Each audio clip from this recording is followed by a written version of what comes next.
I'm Carrie Patel. I'm one of the narrative designers for Pillars of Eternity and the White March, and I'm going to talk today about the Devil of C.O.R.E, who's one of our new companions.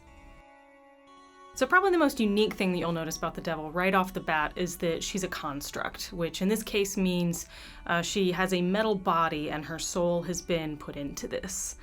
So one of her central conflicts is sort of making peace with this idea that, you know, she's in this body and she's sort of stuck with it for the rest of her life, however you define that, but it still feels very alien to her. And while it certainly seems like an advantage from, you know, a combat perspective, it's still a very strange experience for her. She's a bit darker than a lot of our other companions. She's not evil for the sake of being evil, but she has a somewhat merciless take on the rest of the world, and she has particular views about the cruelties and hypocrisies that she's witnessed in the world. And you know, she doesn't really spend a lot of time thinking about maybe some of the morality questions that other companions do. But she still has a sense of humor, which is important. She gets to explore what I think is one of the more interesting things about the lore of the Dyrwood, which is the sack of Coldmourn.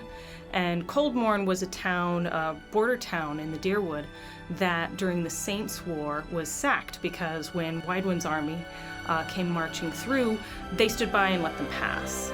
They knew they were going to get wiped out, and so in retaliation, their neighbors from the rest of the Dyrwood wiped them out instead. And so, without saying too much else, that explains a lot of who the Devil is and what her priorities are, and kind of what her general outlook is.